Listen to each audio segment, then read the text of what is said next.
Welcome to the mock fundraiser presentation for Team 2. As a team, we chose to use cystic fibrosis as our charity, and we chose this due to one of our team members' personal connection towards cystic fibrosis. It's a genetic disorder that affects the lungs as well as other parts of the body and makes it difficult for them to breathe.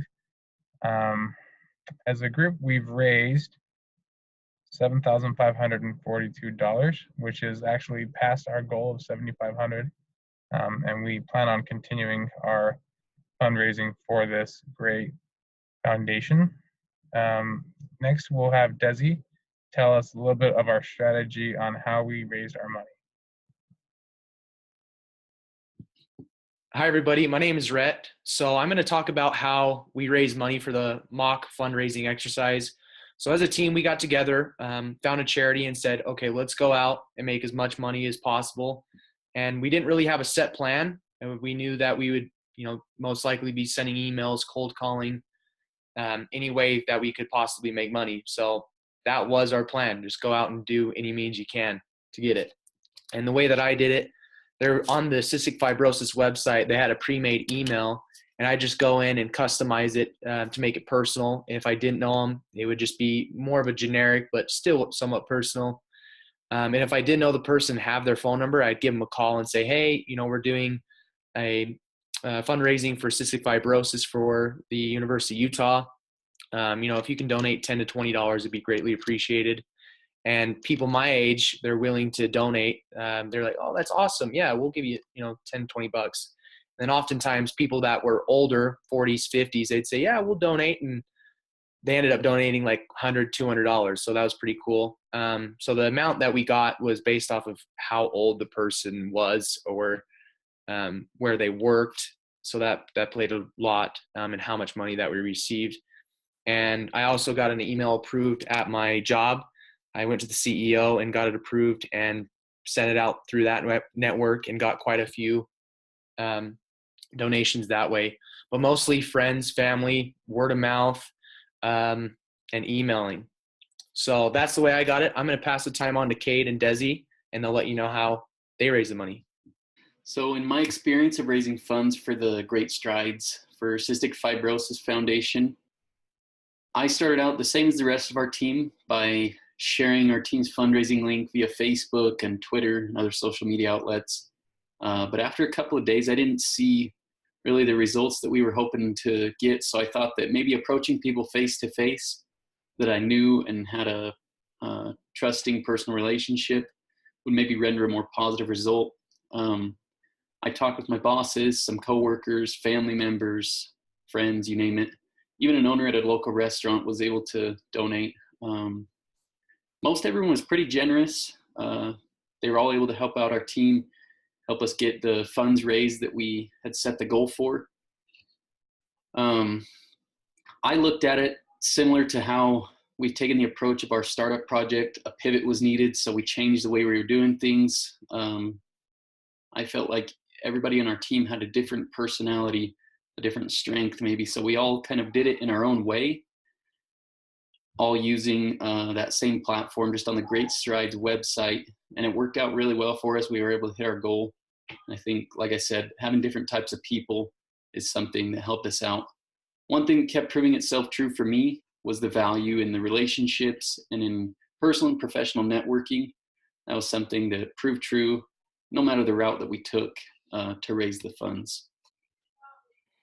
All right, thanks, Rhett. So I am also going to talk about how I fundraise. So the first thing I focused on was the social media outlets. So I posted the link for our fundraiser on my Facebook and also my Instagram, and I was able to receive a couple donations from friends, family, and even acquaintances that way. After that started slowing down, I turned to cold calls. So I found local businesses, I called them and explained what cystic fibrosis was, told them about what we were doing and asked for donations, and a lot of them actually turned me down.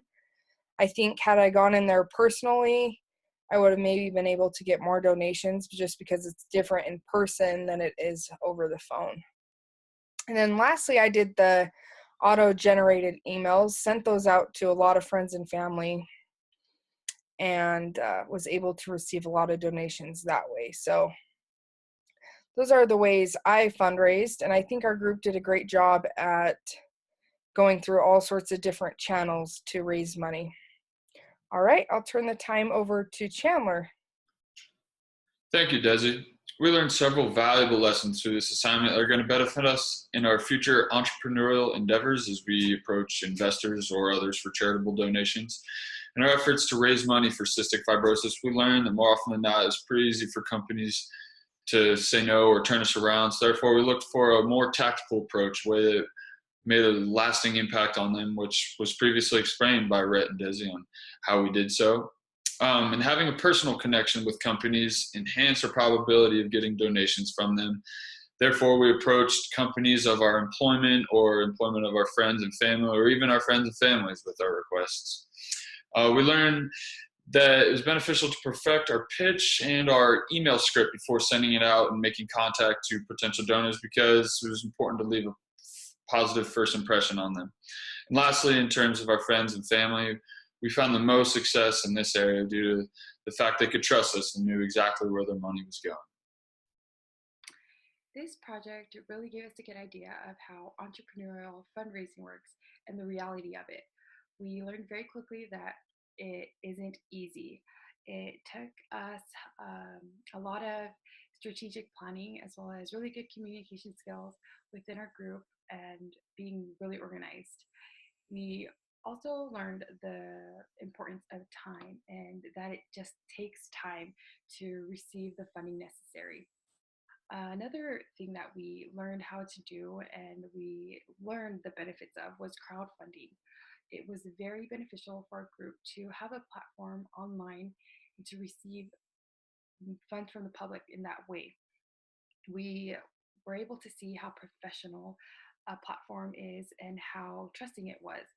It was also really nice to have people come onto our platform and see the donations that were already made, because it really motivated them to donate themselves, and they were able to trust us a little more because they saw that other people had invested in that charity already.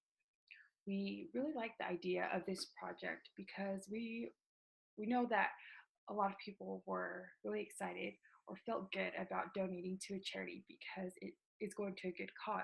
And this charity is helping find a cure to cystic fibrosis. So they are solving a problem.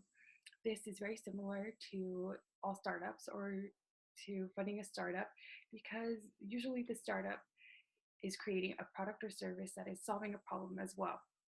And once people see that, that there's a problem that needs to be solved and that there's something good to believe in and to invest in, they're going to be willing to give you that money and willing to invest in your organization.